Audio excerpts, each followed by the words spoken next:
Good morning. Welcome to another episode of Speaking Out, Exposing Corruption and Incompetence. Welcome, welcome, welcome. A rainy morning in Guyana. Um, you know the drill by now. Good morning to you all. Welcome all our listeners.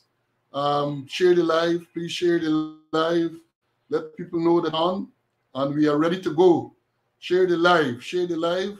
And let's be ready to go. I want to say again that I'm very thankful for the continued show of interest and all the support that I have been getting. You know, every place I go, people will tell me that they find the program so informative and they encourage me to continue to speak out and to expose corruption. So we are on again this morning. I see some of the regulars are already signing in. And you know, we don't want to accuse them of being late for duty. So let's give people some more time to be with us, give them a little bit more time to join us and to be part of this, what promises to be a very exciting program this morning. So share the live, let people know that we're on and we are ready to rumble, as the announcer would normally say. So share the live and let's give praise and thanks to being in the land of the living and to be able to take part in this program on another Wednesday morning. You know, we take a lot of things for granted. We take things for granted. We take it for granted that we got up this morning, we were able to see a new dawn, and we just take it for granted. But we know, those of us who believe know, that the big man is responsible for everything. The man up there, the creator, is responsible for us being here this morning, is responsible for this program being aired when we are able to hear, and he is responsible for everything. So we should give praise, we should give thanks, and we should also invite others to join with us. So again, we await more people to join. I see the numbers are increasing rapidly. I did indicate in the notification that with me this morning, we'll have, once again, Mr. Clinton Conway. You know, CC, as he's popularly referred to, has a wealth of knowledge. He has a wealth of knowledge, having been involved in training in the police force for a number of years. The knowledge is there. And as I have said, and he has also said, part of the purpose, one of the reasons why we continue to be here and to talk to you, especially the members of the force, is to pass on the knowledge. It's to pass on the knowledge that we gained while we were in the force. And you know, some people are critical and some people will say to us that, look, you shouldn't be telling them anything. You shouldn't be informing them. You shouldn't be teaching them. But, you know, we are conscious of the fact that the knowledge we gain over the years, the courses we attended, CC and I are graduates of the FBI Academy. I'm a graduate of the Police Staff College in Brownsville. CC is a graduate of the Regional Police Training Institution in Jamaica. He facilitated there as well. So, and I say this to say to you that our participation in those programs was as a result of, we benefited from taxpayers' money. We did not put our hands in our pockets and go on this program. We were sent on this program to gain knowledge. And I believe, and I'm sure CC believes the same thing, that once we gain the knowledge, especially in the manner that we gain the knowledge, we have a responsibility, we have a duty to pass on. In the past, we would have been invited to make presentations to various bodies in the Guyana Police Force, but now we are both persona non grata. So we are using this medium to make sure that we can pass on the knowledge that we have. And people have been saying, serving members have been reaching out, they've been asking for guidance, they've been asking for advice, and they have been saying that they have found this program to be very, very educational, very, very informative. And that is what motivates me. And I'm sure the same can be said for CC. It motivates us to continue to pass the knowledge on. continue to pass the knowledge. Some people, and let me say this, I believe even the ones who are likely to be critical, they will recognize that the program is very beneficial. They might not admit it publicly, but they will recognize that the program is beneficial. You will note too that many times, many of the issues that are raised on this program, you can see action being taken as a follow-up within the force. So they won't come up and say, well, thanks to Slow or thanks to Conway, but by their very action, subsequent to the airing of these programs, you can see that whatever is said, some of them have been listening and some of them have taken it into consideration, because in many cases, or in all the cases, there is a case where the information is there for them to use. The information is there for them to use. We're not going to charge because we might end up being charged. So therefore, we feel that we have this responsibility to pass on the information. Now, as I indicated this in the notification this morning, we're going to deal with crisis in the Guyana police force. And there is a crisis. They mightn't want to admit it, but there is a crisis in the force. And I hope that when these things are highlighted, they will do whatever they can to address some of these issues or all of the issues. Again, I see some of the regulars there. Lado, welcome. Lenny, welcome, Lenny. Denise and others, welcome. I see Lenny is taking a roll call. People fall in and Lenny perhaps counting who is present and who is absent. I see him. He does that regularly, which is a good thing. Keep them on their toes, Lenny. And if per chance they are late, you might want to issue them with breach of discipline notice and charge sheet. You might even want to give them confinement, because you did say that the first CB, I think it was, or the first charge sheet you got was because was given to you by me. I'm sure that it made you a better person. I am sure that you'd recognize that I would not have been motivated by any vindictiveness or so. You lapse and you get, as they say, you lapse and you get wax. And I'm sure because of the relationship we have and we developed over the years, that you don't hold that against me. Perhaps you're happy that I did what I had to do to bring you in line and to keep you straight. And many people, I brought many people in line and kept them straight. So Lenny, welcome again to this program this morning. And we want to move on. Now, as I've said, we have to give praise, we have to give thanks to the Almighty for allowing us to be here this morning. Those of us who are following the news would have noted that the chief constable of the city constabulary was not that fortunate. He passed yesterday.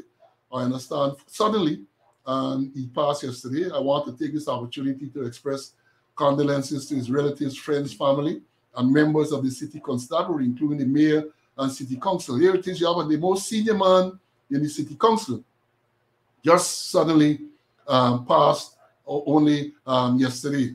And just before coming on this program this morning, I got a note from a friend of mine in New York that former detective Winston Sego, Winston was a detective at CID headquarters. I see Keith is on here. Keith might have worked with Winston. I understand that Winston Sego passed recently, either this morning or yesterday. So condolences to Winston's family, condolences to his relatives, his friends on the passing. So I'm saying that is why we who remain in the land of the living have to constantly give thanks and praise to the Almighty for affording us this opportunity. It's a privilege to be in the land of the living, and we need not to take that for granted. We need to do everything that He commands us to do, to live right, to live righteously, and to enjoy the time that He is allowing us to be here. And then to move on, you note in the news recently, there was this terrible fatal accident in Kitty, where it is alleged that a speeding driver drove through, a drunken speeding driver drove through the traffic light by GDF there smashed into a car, resulting in the death of one person and another person being very critical in the hospital. And one of the issues that came up yesterday is the fact that the person who is alleged to be under the influence, because they said, the release said that when he was tested, when the breathalyzer test was administered, he was way over the legal limit. So naturally, he was arrested and was in custody. But there was a big uproar sometime yesterday. I saw on social media a lot of comments that he is put on bail, and people are suggesting that he was put on bail because of his connections. Either he or his father has connections, and therefore he was put on bail. But before I go, let me bring in Mr. Conway into the studio to join me in this discussion about the same matter. Mr. Conway, good morning and welcome. Morning, Paul, and praise to the Lord. Just like you, I'm happy to be in the land of the living, and more so to be sharing the same platform with a co-accused, As you mentioned, the government invested a whole lot of money in us in terms of training and development, and it's payback time. So what we're doing, we're giving them return for investment, and we doing things in an effort to make the police deliver a higher quality of service to the people they swore to serve and protect. We're not really bashing them, but we're telling it like it is, with intention. I know they've been listening, and quietly they've been taking action. I've been getting calls, people have been approaching me. That's we're getting somewhere, bit by bit, and we should not stop, Paul. I know we're going to continue, don't mind all the lawsuits and all sort of things circulating, but we got to be careful, and we will make sure that we deliver every Wednesday. Yes, talking about that, as you said, we got to give back. Perhaps we're doing so in an unorthodox manner, but we are giving back. And as you mentioned the lawsuit, I think I should update our viewers on the matter relating to the suspension of the Police Service Commission. Last Wednesday, I brought listeners and up to speed by telling them that the following day, that is Thursday, the matter was to be heard in front of the full court. Well, the hearing did take place, and the stay of the order given by Justice Gino Prasad was granted to the Attorney General. So, in other words, the court ruled that the Justice Gino Prasad should not continue with the matter until the appeal has been heard and determined. And they set timelines for that. If my memory serves me correct, the lawyers on both sides have to submit the arguments by the 10th of this month. That's next week. Following which, I think they have 3 days to respond to each other's the argument from each side. And the full court has indicated that they will rule on the 20th of May, 20th of this month. They will give them a ruling on the appeal brought by the Attorney General in relation to the decision made by Justice Gino Prasad to substitute Paul Slow in the place and stead of the Police Service Commission in the challenge to the constitutionality of the decision by the President to suspend the Police Service Commission. So that is still going, that is still making its way through the courts, and that is an update for you, because the police officers, 132 persons who were promoted, many of them are very anxious and have been reaching out and have been finding out what is going on, because their own future, many of them, the future is at stake. We know some have even retired, and they want to know how this matter is going to affect them. So the matter is still making its way through the court. Now, you mentioned lawsuit. Yes, I've been, another lawsuit has been filed against me. Last Thursday, I was served with the necessary documentation. And let me say this. I said, let not your heart trouble. At some stage, this matter, I expect, will be ventilated in a court of law, a competent court of law. And I anxiously look forward to the opportunity to get to court and to say what I have to say and to prove that what I have to say or what I said were the truth. And I learned that they said that the defense to libel and slander is to prove that what was written and what was said is the truth. And I intend to do just that. So I'm not unduly worried. I mean, I see it as harassment. I see it as an attempt to shut me down, to stop me from speaking out and exposing corruption and incompetence. I am not daunted. I am not daunted. I will continue. I am on a mission. I'm on a mission to expose incompetence and corruption wherever I see it. And as I've said, whatever I say on this program, I will make sure that it can be backed up. I'm not going to come here and widely make allegations or make statements. Whatever is said can be backed up. So, CC, again, we have to say that the method that we are using to disseminate information and to perhaps teach these people to pass on, it's unorthodox. And I explain the reason why this unorthodoxy, because we are now person non grata. We're not going to be invited to give presentations as we would have normally done.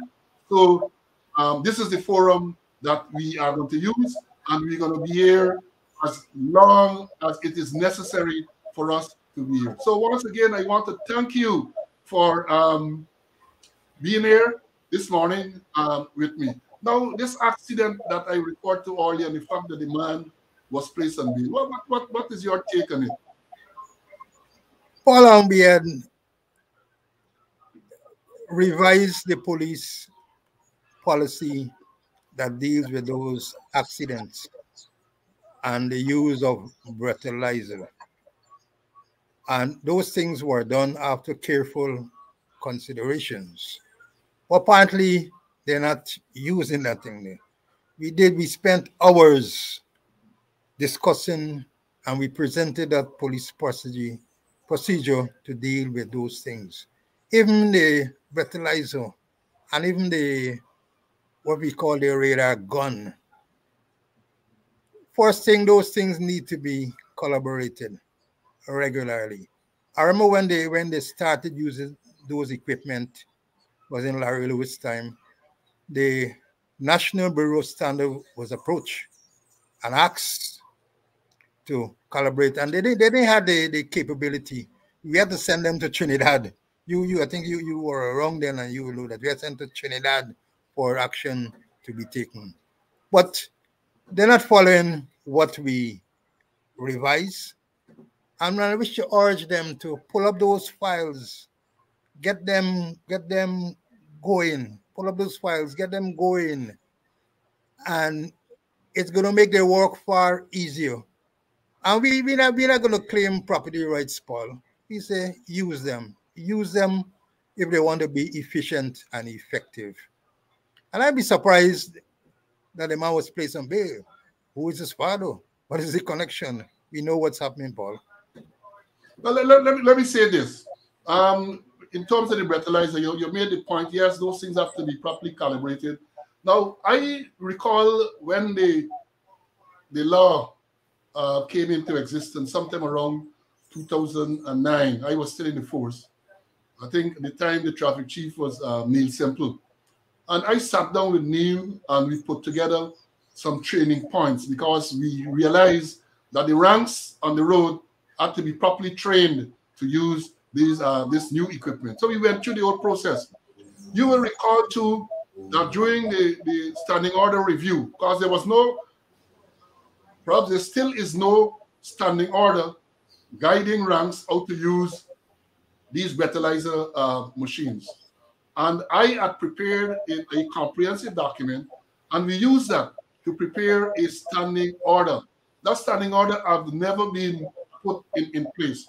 And I want to take this opportunity. I'm not going to go into certain issues because this program can be viewed by all. I don't know, as we said, we are pro-police. I don't want to go into certain issues which the average man maybe can use to see, might find as loopholes to get out. We're not going to do that. We're not going to do that. But I want to caution the people in the force, because I noted only a few days ago that they indicated that they intend to do what they call campaign against drunk driving. In other words, the plan is to use a breathalyzer machine campaign. I urge you, I implore you, I encourage you to look at the SOP dealing with the use of breathalyzer machines. I urge you to let the ranks understand who can administer a breath test. I urge you to read and understand who can administer a breath analysis. I further urge you to understand the difference between a breath test and a breath analysis. Because we had a case not so long ago where a prominent person was charged, I think, for causing death and for driving under the influence. And the matter went through the window. People made all other comments. Because if these things are not done properly, people are going to challenge you in court and they're going to win. So even though you might believe it's a good PR thing to jump and give a release, I saw some pictures of some people there who were pulled in and they claim that they're going to be appearing in court short. I think it's Friday or sometime. Please, I urge you. I'm not going to, again, I say, I am not reckless. I'm not going to go into certain issues which perhaps the people will seek to use to their advantage. But I want to say to the traffic chief, to the traffic officers, to the police I command, please look at the SOP dealing with breathalyzer. It is there. We did it. Even though they said you're not doing anything, it is there. We did it. Look at it and see how best you can use it so that you can bring this thing under control. You know, driving under the influence of alcohol and other substances in this country is really, really a terrible thing. This is really prevalent. I saw somebody in response to this very accident the other day asking the question whether the law relating to the use of safety helmet is still in the books. I'm talking about motorcyclists. Whether the law in relation to the use of cell phones while driving is still in the books. And it was asked because daily you go around, people riding the motorcycles, no safety helmet.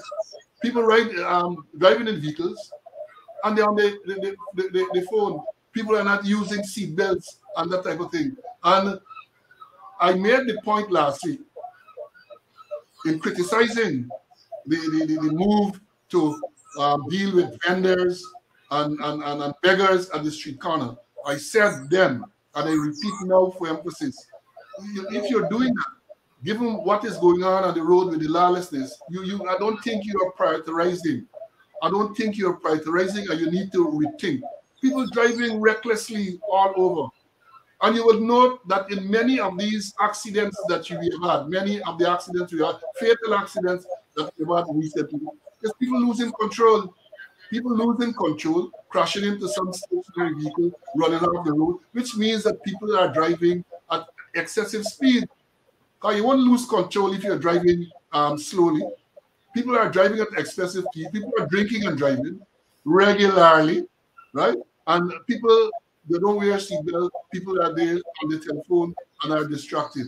And I'm saying that no campaign is going to address this properly. You know, when I was the traffic chief, I had made a point to those who were there working with me. I never liked to hear the word campaign because campaign is a temporary thing. You come out in those days, bicycle without light campaign and this type of campaign, and it lasts for a few nights or a few days or even a few weeks if it is more sustained.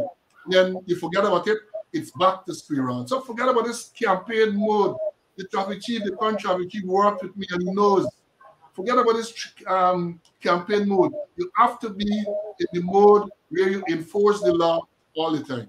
And you made the point about bail. Now, bail is always a questionable thing. People always question, especially when the perception is that the person who is sent on bail is well connected. They're making the claim that the person was involved in this fatal accident. His father is well connected to the hierarchy of the police force and even perhaps the political hierarchy. And therefore, the suggestion is that it's because of that or those connections that the man has been sent on bail. But I want to caution about that because a person is involved in an accident. There are a lot of factors to be taken into consideration. As a former commander, as a former traffic chief, I know he's involved in the accident. We don't know if he was injured. And therefore, he might have complained of being unwell. He might have complained of being injured. Then you have an issue relating to the time he was in custody. So all those are factors. And while I understand the frustration, while I understand people might believe that the only reason this man is being put on bail so quickly is because of his connections, I caution that we need to get the facts before we can make that type of pronunciation. What do you say, CC? Yes, Paul, you're on the ball. And I remember lecturing to recruits in terms of bail. And there are certain things that stand out that you look at.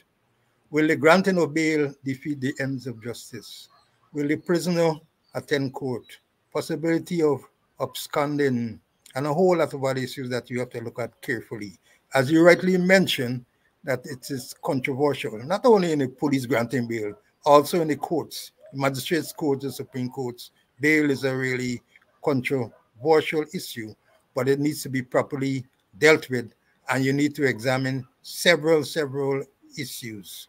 One of the main ones, will the granting of bail defeat the ends of justice? And let me just go back a bit in terms of the police standing order. You know, I heard recently, I don't know if it's true, that remember we were accused of not doing anything with the standing order. And also they said that the strategic unit had revised that standing order and there is no need for it to be further revised.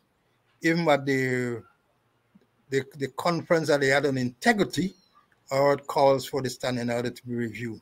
Now I'm hearing that they've approached the University of the West Indies of Guyana to review that standing order. So we'll have people with no policing background, with no practical experience in law enforcement, revising a standing order. And I hope if they really revise it, that Suku won't get involved and charge them for conspiracy to defraud. Well, let me say this. I don't know that, but let me say this to you. Given my experience in the force, experience in dealing with standing orders, I believe, I have the firm view that no university can properly revise. They might be able to assist. In other words, and even when they're assisting, you have to have people with policing knowledge. Standing order is about policing. You have to have people with policing knowledge and policing as it relates to Guyana and the laws of Guyana. So even if you were to decide to bring someone from outside, they're going to get problems in revising a standing order. They're going to give you a standing order that does not relate to the activities and the laws of Guyana. And we have seen that in many of the documents that came out of that strategic unit. They do some research online and they copy some things and cannot work because in many cases, I remember them sending one to me to look what they call the disciplinary toolkit. I have to say to them, this thing can't work. We have laws in Guyana, and these things, some of the suggestions here require legislative changes. So you might very well have that people are going to come up with something that at the end of the day, they will find cannot work. So a standing order is a document that requires people who know about policing to get involved. So the university people might tell you about proper language and that type of thing to make sure that the language is proper and can stand proper scrutiny. But in terms of the actual policing, step-by-step policing, I am make it bold to say that no university, the University of Guyana, cannot do that. If they're involved, they have to be involved to guide or to advise people in the force who know policing.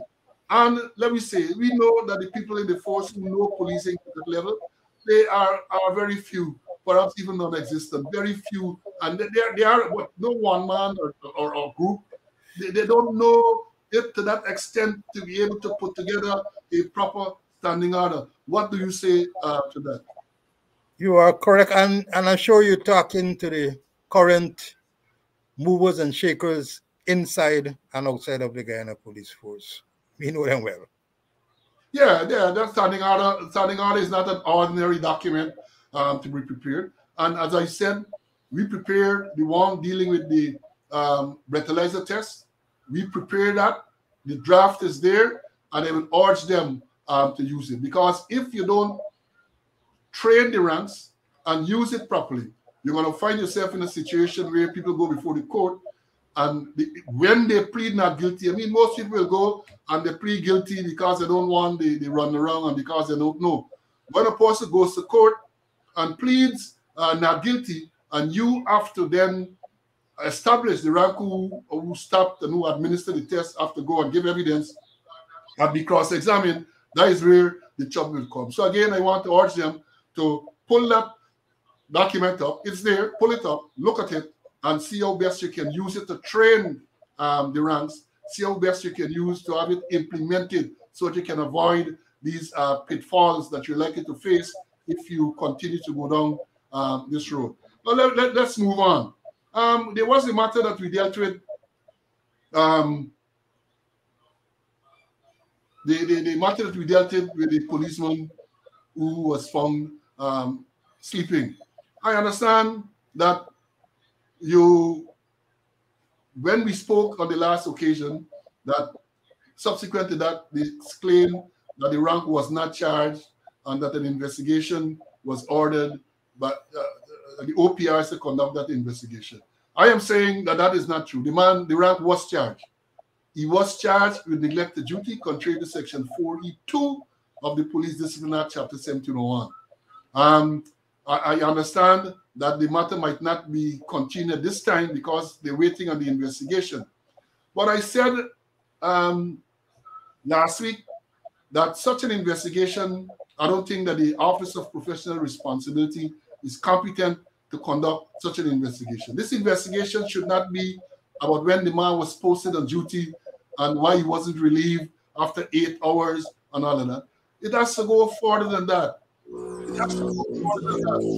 Because how is it that a ministerial advisor is getting armed rank from the TSU, rank armed with an assault rifle? I believe that is how it should start. Who gave instructions for the sentries to be provided, for ranks to be provided to this minister, to this advisor? What are the arrangements for relief? It has to go further than just the man being caught sleeping after the 18th hour on duty. It has to go further than that. And let me say this, I was shocked. I think it was Thursday or Friday last week. Somebody message said, Skipper, you talking about 24 and 36 hours. The record there is 72. I said, boss, yes. We say, yes, the record of the TSU is a rank being on armed guard duty at some one of these places for 72 straight hours. 72 straight hours. That is how, and you know, we said this morning we're going to talk about the crisis. That is part of the crisis that we're referring to. How is it? How is it? When we think 24 is bad and 25 is bad, people are talking about 36 and 72, 3 straight days without relief. What happened to natural causes? Man wanted to go to the toilet. Man wanted to go to the bathroom. And no facilities available there. Exactly. So what are your views on this investigation that is being? First of all, the time that is elapsed, this is an investigation maybe we'll never done, because as I indicated, when you hear OPR do the investigation, you hear that initially, and then you don't get any follow-up to tell you. Very rare do you get a follow-up to tell you what is the outcome of the investigation. Your take. This investigation is wide-ranging, yeah? Not only the rank you find sleeping, but there are several other pertinent issues. And as you mentioned a couple of weeks ago when you were dealing with the Police Discipline Act, you quoted, it said, every alleged offense or breach of discipline shall be investigated as soon as practicable by a member of the force not below the rank of a sergeant and of a higher rank than the member who have committed offense. The head of the OPR, I think he's a deputy super or assistant super, And this investigation will lead to very, very senior people involved. And how can he be effectively? He might not even want to talk to them for fear. And that's the whole situation that higher ranking people must investigate. But then again, Paul, they might be investigating themselves. And, Yeah. and I wouldn't be surprised, as you hinted, if that investigation is which I normally call that it is thrown under the police no action red carpet, which is very bulky, but that report might have very friends and colleagues right there. So I wouldn't be surprised if we hear anything more about it. But you're correct, because an investigation like that, the senior people, because remember, this man did not pick himself up and decided he going to guard this ministerial advisor. He would have been, this instruction had to come from somewhere. So I am saying that if we're going to do a proper investigation into this matter, and it is not only the ministerial advisor, you should review all the other places that have guard from the TSU, because one of the complaints is that some ministers have multiple guards. In other words, a minister has a home that is not being occupied, rank from the TSU has to guard that home. So therefore, it's not about guarding, it's not about the safety of the minister alone. It's about the protection of the minister's property, which is something that has to be wrong there. And then the complaint too is that one particular minister has 4 ranks working there at any one time, 1 subordinate officer and 3 constables per shift. I don't know how long those shifts are, whether they're another 25 or per shift. Maybe 72 hours. Maybe another 72 hours they're working, which we refer to. That is not he doesn't have sentries, he has a guard. Because once you have a supervisor and other ranks on at the same time, it is no longer a sentry, it's a guard at his residence. And therefore questions must be asked. What are the threats, even to the ministerial advisor? What assessment was done before they decide that this man needs to get a guard or a sentry from the TSU, and this sentry must be armed with an assault rifle, AK-47, one of the most common assault? What type of assessment is being done? And therefore, we're saying that if you're going to do an investigation, all of those things should be examined, so you can look at all the entire system and come up with some proper recommendations which should be implemented. Because there's no way on the face of this earth anyone can justify a rank being armed with an assault rifle on duty for that extended period of time. And I said last week, and I'm saying again for the benefit of the persons who are supposed to be protected, ministers and advisors and all of them, you are at risk, because there is no way a rank can be alert and provide protection to you if they're on duty for that length of time. They must sleep. They're human beings, they're not robots. 72 hours, 36 hours, 24 hours, they must sleep. They must sleep. And therefore, you are left basically unprotected. Another issue in relation to that, and in my day, I made the point, you could not eat on duty. Because once you're there, you're eating on duty, you're distracted. And that is why we ensured it's 4 on, 4 off. And then it was extended to 8 hours on duty. Because when a man sits down there and eating, he can't be as alert as he's expected to be. And then you have the next problem now with the use of cell phones. We did also write a standing order about that. People on duty, sentry duty, and they face down into the cell phone. And I am saying to these people that you need to support the call for a proper investigation, because when you're inside believing that you have protection, there is no protection. The man either on the phone, do the own thing, reading news, watching some movie, eating, so therefore he's distracted, or after 12, 14, 25 hours, he got to sleep and left you unprotected. See? Paul, this matter is so important that we should keep it on our front burner, before they brush it under the carpet. And perhaps, Paul, they are enforcing that you cannot eat, because when the store food come to you, you can't eat. You can't. They It enforced it takes yeah, toast. yeah, it's a real, as I'm always saying, it's a real shot situation. It is real sad. And you can well imagine how demotivated and demoralized those persons are. You can well imagine how demoralized they are. Because remember, as we said before, all this extra duty, all they will get at the end of the month is $1,290 as commuted overtime. That is all they will get. All they will get for working all those long hours. And the next issue that I want to talk to you about, I saw a letter from you yesterday in one of the newspapers, I think it was Kaicho News, about basically firearm running. What is this all about, man? Paul, I thought you were my friend, man. You sound like Home Affairs. Anyway, I wrote a letter, circulated to several media houses. I think only Kaicho News was bold enough to publish it. I can't forget also Kadaki, I think, put it on his page. And I stand with what I wrote. Let me repeat some of the things that I said. I said there are rumors that there is a illegal multi-million-dollar firearm enterprise going on in this country. I mentioned some areas. I said Chief Chanjapal Drive. I said Young Street.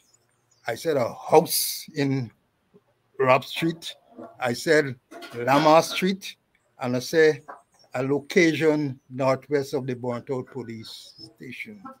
I gave the public perception about Suku, that Suku appears to be a political arm of the government of the day, or the government, which government is in power.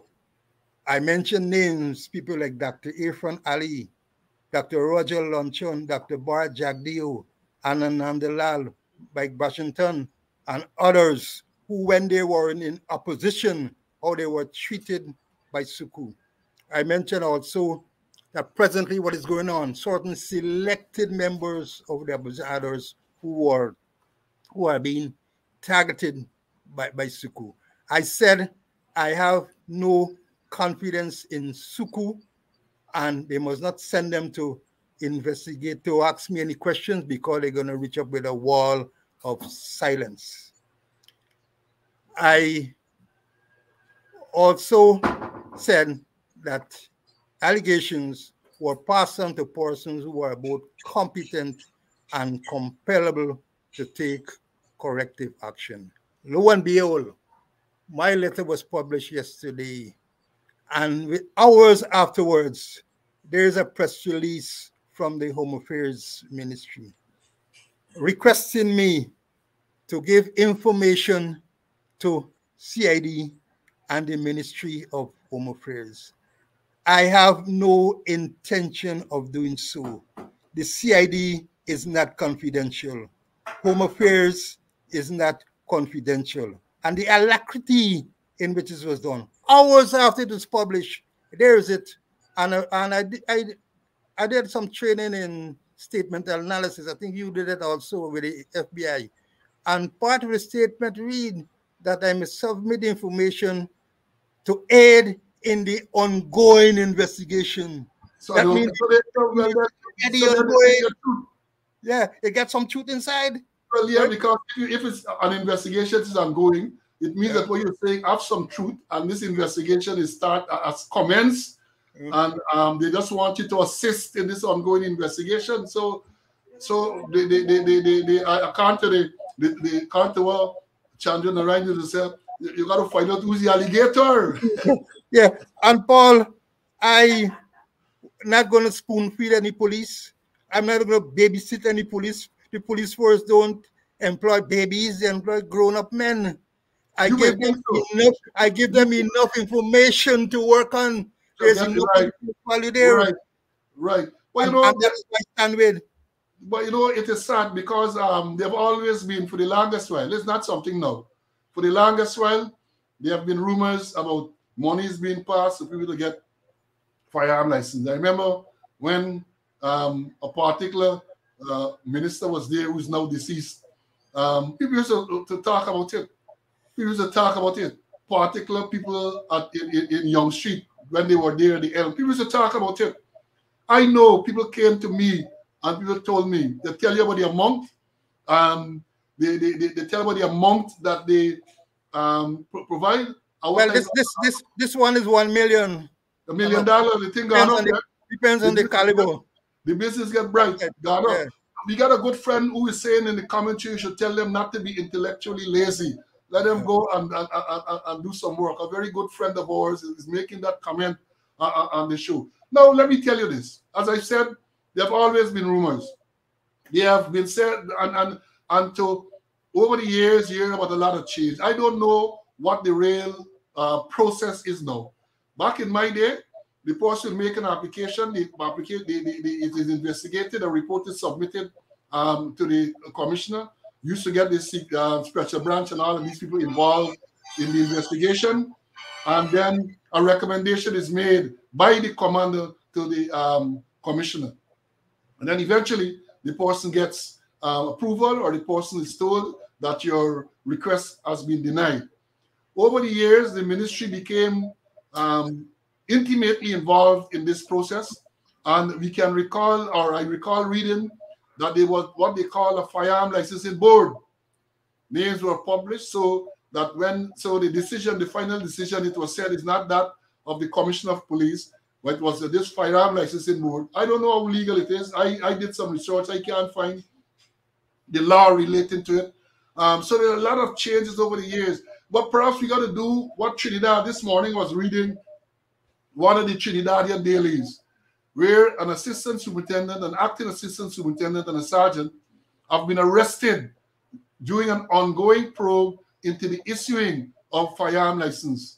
They have suspended the process altogether while they do an investigation. And it's similar to us. Investigation is that people who should not get firearm license get firearm license. People who pay to get firearm, similar thing. But Trinidad has decided to suspend the entire process while this complete audit goes on.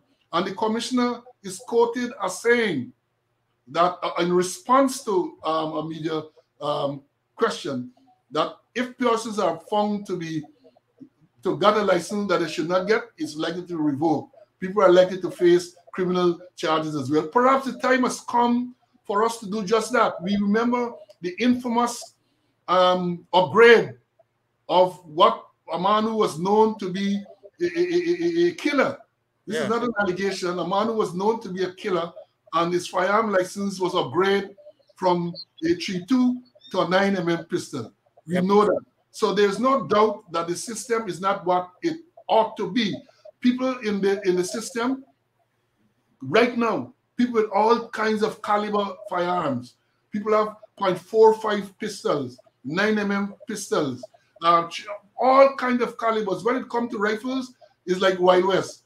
People get all kind of, this thing is a dangerous, dangerous thing.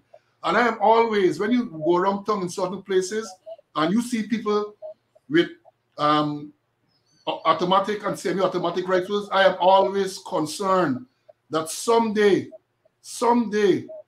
they will get cast to perhaps use those firearms or might go off and innocent people are going to be killed. You know, gun is me thing. I grew up, as I said, I cut my teeth on guns at the TSU. I shoot pistol, I shoot rifle for Guyana, I shoot West Indies. Gun is a thing. I'm not as up to date now that I used to be, but I know the system. So when you go to the GRA office in Camp Street and see a man, a sentry stand up there with a shotgun. When you go to NIS office in Brickdam and see a sentry there with a submachine gun, one shudders to think what will happen with all of these people. Go to Regent Street and some private business, then you would see. Exactly, because if something happens and these people have cost to use these firearms, innocent people are likely to be injured. And in many cases, I see these people stand up in certain position. They're not tactical, they're not strategic.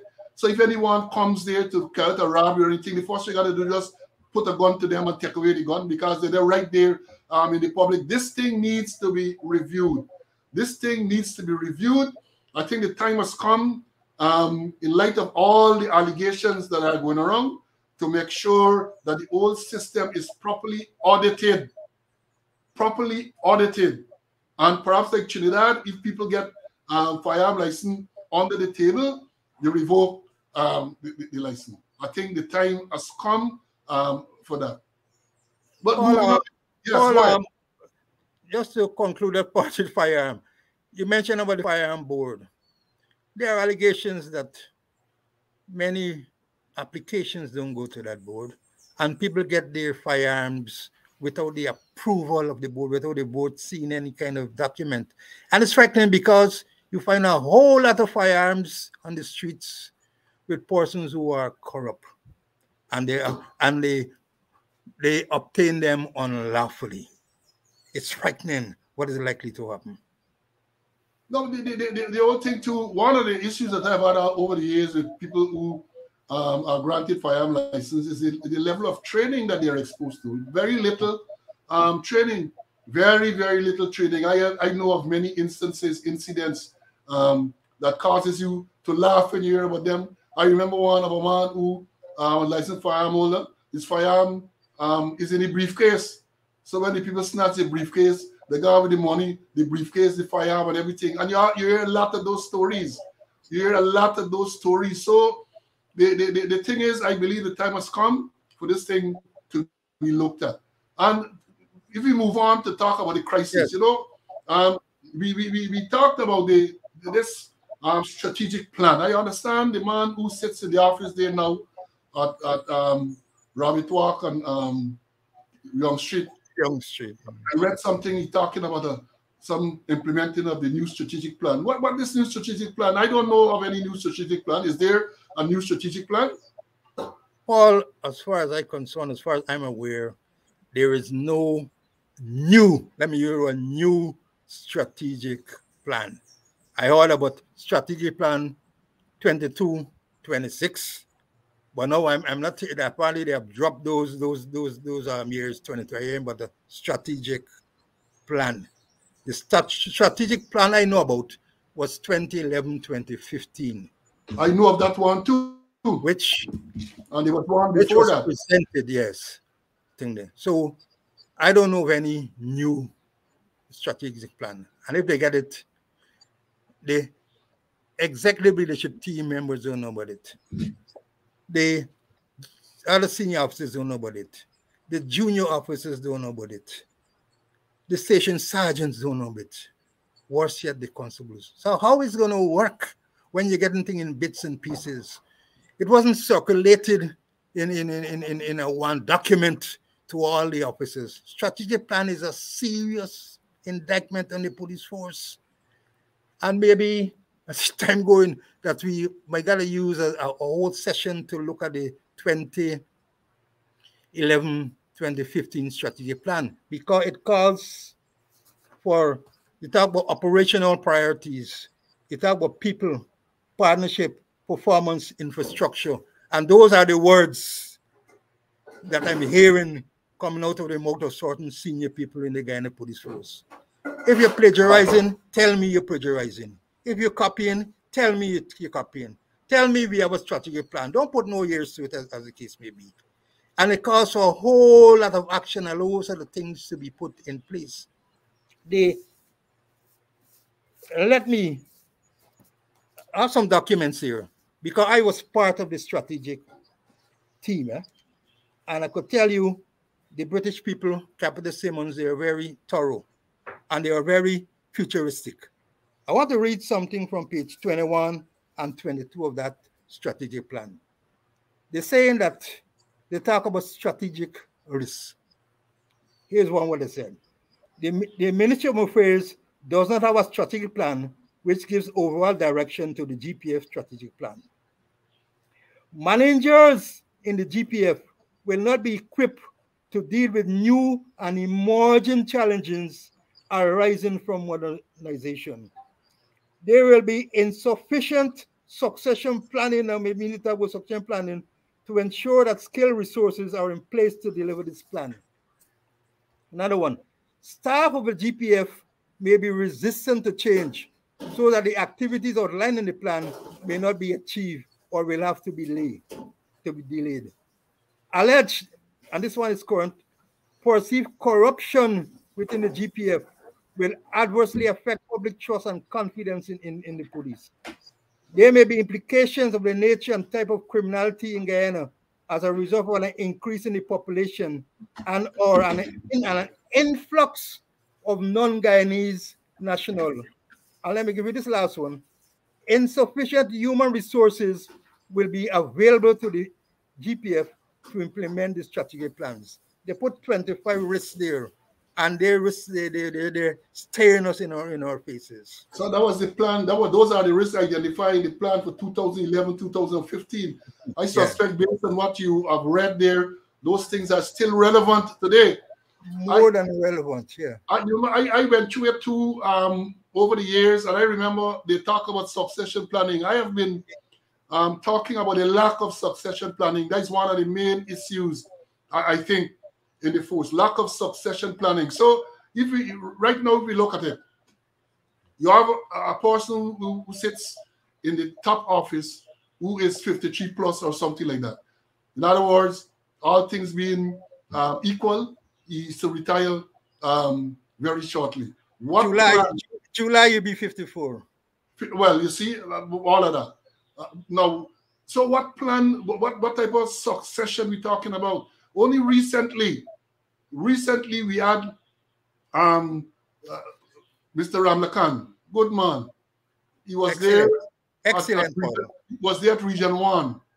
From Region 1, he was moved to Region 6, Berbice.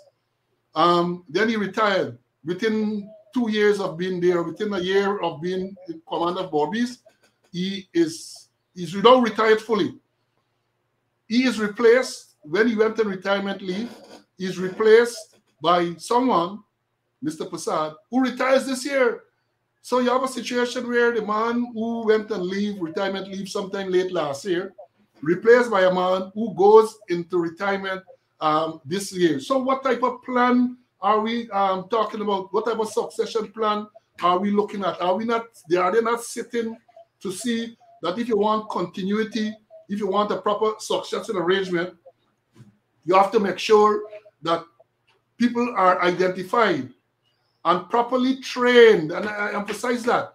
It's not any, mini, miny, mo. You just take a man there and you shuffle the pack and you put one. Because remember, I said a long time ago that this pack that we have is a trick pack, you know. It's a pack with a lot of jokers inside. If you know the pack of card get a lot of jokers. Some games you play with the jokers, some games you don't. And if you have a lot of jokers in the pack, probability is that when you shuffle, jokers are going to come up, right? And I'm not saying this to be disrespectful to anyone. I'm saying this as a practical issue. You cannot, in a well-organized arrangement, just be putting people there and knowing they got to retire in a year or even less. What type of impact can they make? I refer to Berbice. I understand there's a similar situation likely to emerge in traffic, where the traffic chief is due to retire this year. The next most senior man in traffic is due to retire perhaps around the same time. So what training is being done to make sure that these people are equipped? You know, one of the things that they did in years gone by, they had a junior officer course, they had a senior officer course, which were designed to equip the officers to take up command positions.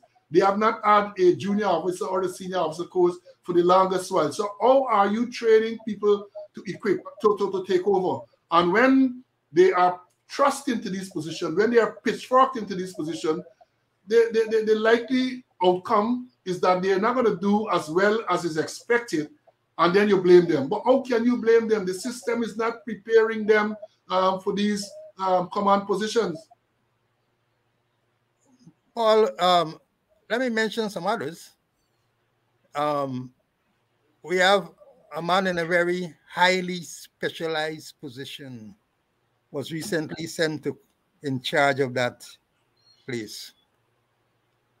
And his deputy is going to resign, is going to retire later this year. Then we have training. And I must call his name. Superintendent King has been sent to the Felix Austin Police College as the fourth training officer. He's an excellent trainer. I mentor him. But he's coming off in October. And right now he doesn't have a deputy. Not even a deputy he doesn't have. And there are other persons who are going to come off, and they're not looking at succession planning. Who's going to replace them? Give them the training, as the case may be. Training isn't going on. They're banking on university and they're outsourcing a whole set of training, when by now they should look at building capacity for the college. I read recently they had the trainers program, which is going on now. That's good, the university. But the college by now should have had the capacity to do it. I did one, and we have the documentation, everything with the emergence group. The trainers program. We had hard copies, trainer's manual, trainee's manual, electronic copies. The last time I checked, and it sounded like Woodlands eating all the hard copies about the place there. That the government has invested a whole lot of money on a 1-year comprehensive training program. The position was that after they had finished, that we should replicate those programs, that we should continue. I continue. Paul Williams did some work, and I'm going to use a fancy term I heard recently, but they give him basket to fetch water to wet ducks, as the case may be. That the word sustainability has dropped out of the police vocabulary. And we need to look at training and development, not only succession planning, but career development. We're talking about local training, we're talking about overseas training, we're talking about job rotation and other things, Paul. So I don't know what's going to happen if we don't have a succession plan.